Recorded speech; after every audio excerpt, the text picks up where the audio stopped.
오늘도 하나님의 말씀을 사모함으로 이 자리에 나오신 여러분들을 환영하고 축복합니다. 오늘 함께 나누신 말씀은 레위기 25장 23절에서 38절까지의 말씀입니다. 제가 읽겠습니다.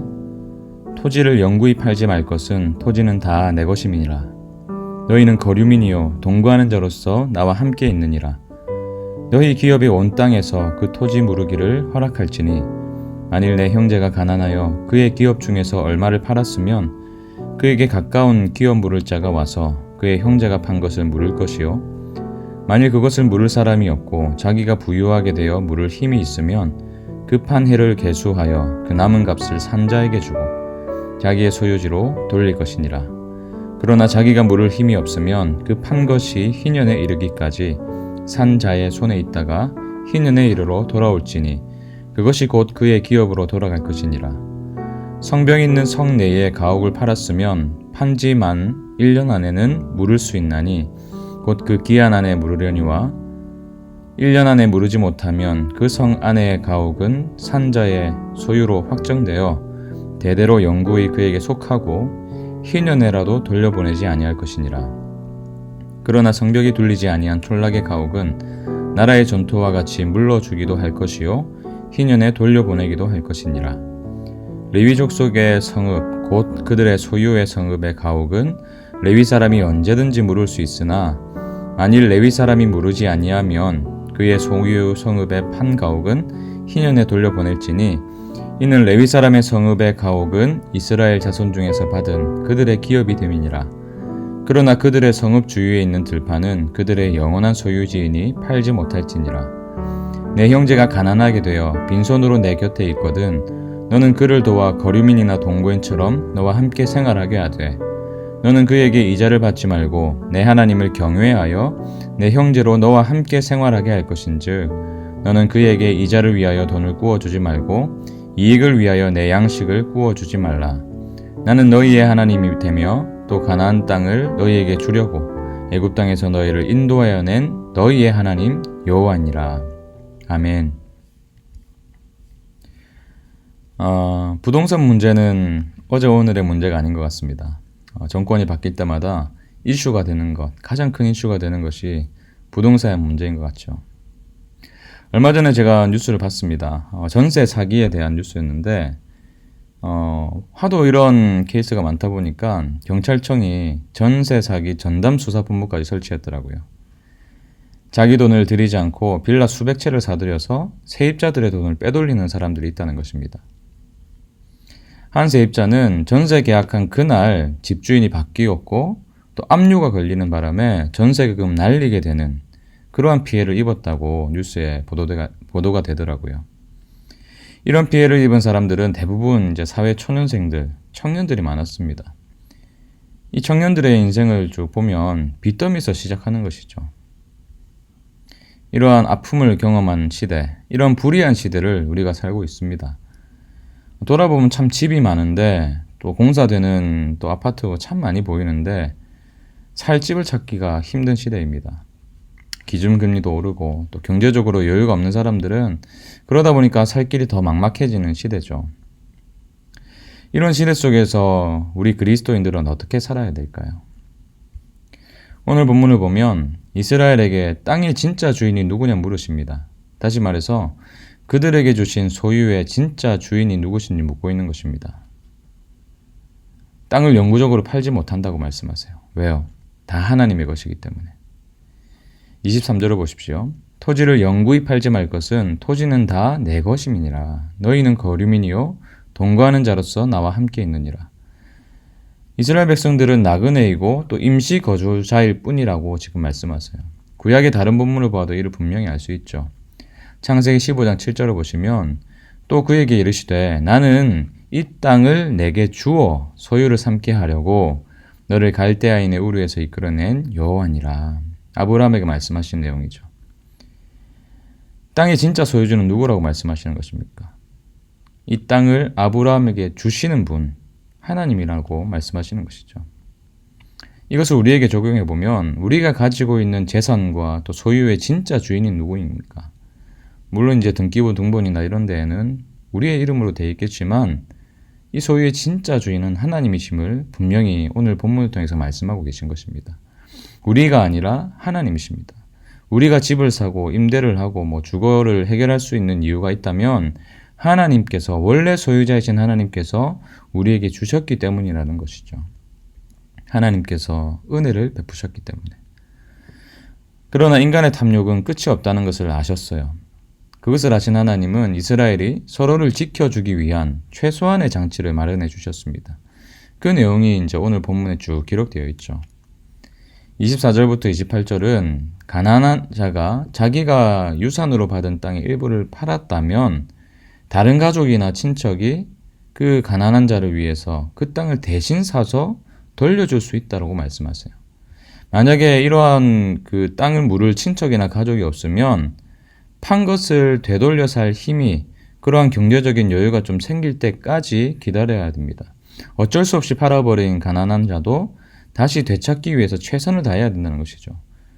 그리고 이제 그만큼의 여유가 생겨서 팔았던 땅을 다시 살 때에는 자신이 판 땅을 샀던 사람이 땅을 이용한 횟수를 계산해서 그 값을 뺀 나머지만 지불하면 된다고 말씀하시는 것입니다. 그러면 그 땅을 다시 되돌려받을 수 있는 것이죠. 그러나 최선을 다했는데, 정말 이 가난함을 이겨내기 위해서 열심히 노력했는데 여전히 가난을 벗어나지 못할 때는 어떻게 해야 됩니까? 그래서 하나님은 희년이라는 제도를 주셨어요. 가난한 사람에게서 산 땅은 희년이 되면 다시 그 사람에게 돌려주어야 했습니다. 하나님은 가난한 자가 영원히 자신의 기업을 소유하지 못하는 불행을 막기 위해서 지금 이스라엘 백성들에게 이러한 제도를 마련해 주시는 것이죠. 이것이 하나님의 마음입니다. 하나님은 가난한 자를 외면하지 않으세요. 하나님은 오히려 그를 회복시키길 원하십니다. 비슷한 원리로 성벽 있는 성 안에 있는 집을 팔았으면 한 해가 지나기 전에는 되살 수가 있었습니다. 요즘 말로 계약을 취소할 수 있는 기간이 1년이라는 거예요. 설령 계약을 취소하더라도 1년 안에만 취소하면 계약금을 지불하지 않아도 된다는 것입니다. 그러나 1년 안에 판 사람이 되사지 못하면 그 집은 산 사람의 영구적인 소유가 된다는 거예요. 그러나 성벽이 없는 촌락의 집은 땅과 마찬가지로 판 사람이 언제든지 물을 수 있고 취소할 수 있고, 가난해서 되살 수 없을 때에는 희년이 될 때까지 기다리면 되받을 수 있다고 말씀하십니다. 또 레위 사람의 성읍 안에 있는 집은 영구적으로 레위 사람의 기업이고 유산이기 때문에 팔 수 없다라고 말씀하세요. 이런 내용들을 쭉 살펴보면 가난한 자들을 향한 하나님의 마음이 무엇인지를 우리가 알 수 있습니다.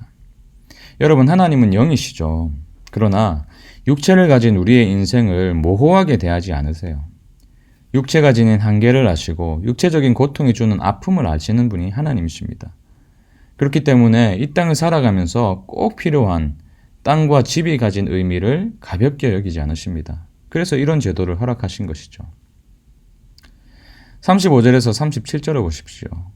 이 말씀에도 비슷한 내용이 있죠. 내 형제가 가난하게 되어 빈손으로 내 곁에 있거든 너는 그를 도와 거류민이나 동거인처럼 너와 함께 생활하게 하되 너는 그에게 이자를 받지 말고 내 하나님을 경외하여 내 형제로 너와 함께 생활하게 할 것인즉 너는 그에게 이자를 위하여 돈을 구워주지 말고 이익을 위하여 내 양식을 구워주지 말라.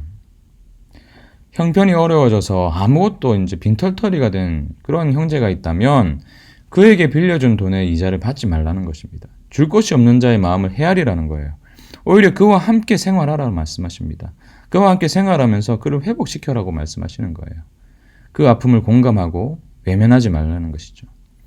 그저 자신의 탐욕을 채우고자 이웃의 경제적인 어려움을 자신과는 아무런 상관없는 일로 치부하지 말라는 것입니다. 여러분, 하나님은 왜 이 말씀을 우리에게 주시는 것입니까? 이 말씀이 그저 몇 천년 전에 이스라엘에게만 적용되는 말씀일까요? 그러면 우리에게 이 말씀을 주실 이유가 없죠. 탐욕으로 인해서 불의한 시대를 살아가는 저와 여러분 모두에게 주시는 말씀인 줄 믿습니다. 여러분, 지금도 우리 주변을 돌아보면 경제적인 어려움을 호소하는 이웃이 있어요.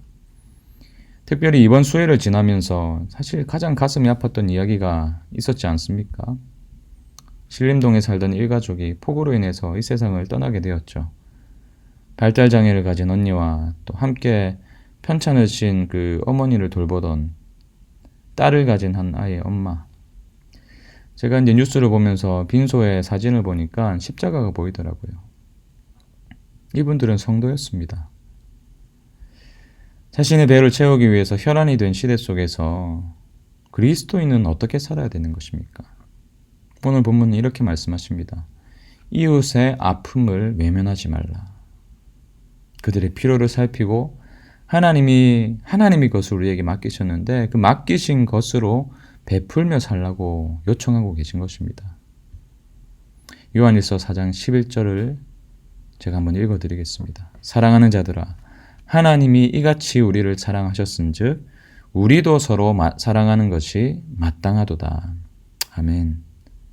오늘 이 말씀을 통해서 주신 이 귀한 하나님의 마음을 가슴에 새겼으면 좋겠습니다.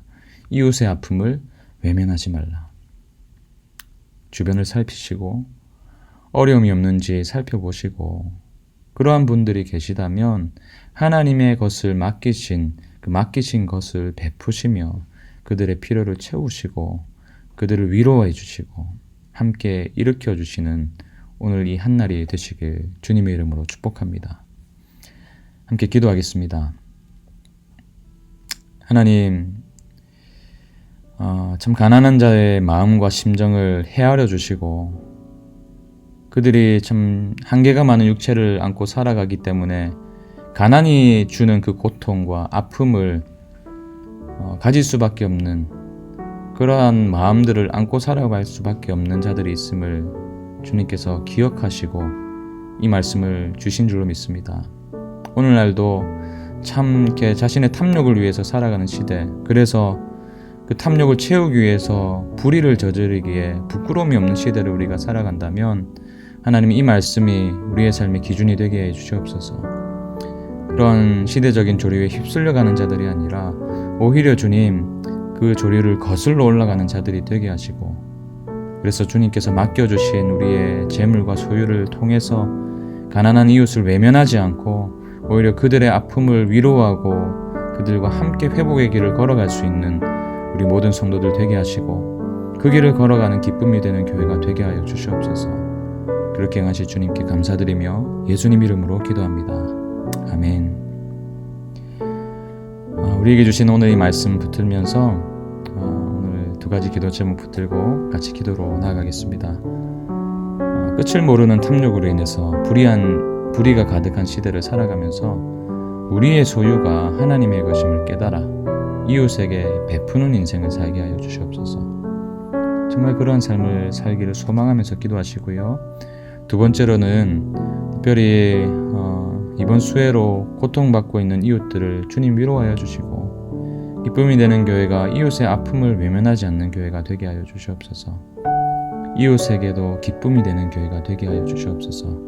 우리 개인과 공동체를 위해서 함께 기도하시겠습니다.